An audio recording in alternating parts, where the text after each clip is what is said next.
আসসালামু আলাইকুম। গাজা থেকে মাত্র ৩৪৮ কিলোমিটার দূরে এখন অবস্থান করতে মিশর রাজধানী কায়রো তাহরির স্কয়ার। আমরা গাজাতে প্রবেশ করার জন্য যা যা ডকুমেন্ট দরকার 80% রেডি। আগামীকালকে ইনশাল্লাহ আশা করতেছি মিশরের ফরেন মিনিস্ট্রিতে সকল ডকুমেন্ট আমরা উপস্থাপন করতে পারবো। অনুমতিটা হয়ে গেলেই সকলে দোয়া করবেন। অনুমতি হয়ে যাওয়ার জন্য হয়ে গেলে আমরা আমাদের পরিবারের অবশিষ্ট সদস্যদের জন্য, নির্যাতনের শিকার মা বোনদের জন্য, ভাইদের জন্য প্রাথমিকভাবে 2 ট্রাক জরুরি খাবার সামগ্রীগুলো নিয়ে যাবো ইনশাল্লাহ। এবং সরজমিনে দেখে গাজা পুনর্গঠন আর কি কি করণীয়, বাড়ি ঘর, মসজিদ, স্কুল, হসপিটাল, মাদ্রাসা যা যা করণীয় আমরা চেষ্টা করবো সরজমিনে জরিপ করে কাজগুলোতে হাত দেওয়ার জন্য।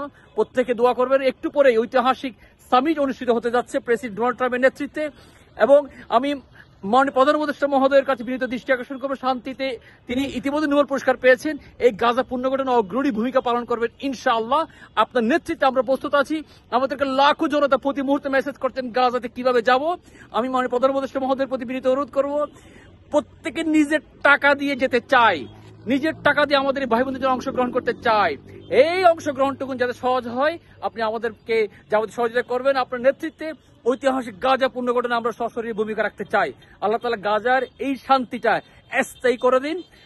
আমাদের সকলের জন্য দোয়া করবেন, আজ ফাউন্ডেশনের জন্য দোয়া করবেন। সাথেই থাকুন। আসসালামু আলাইকুম।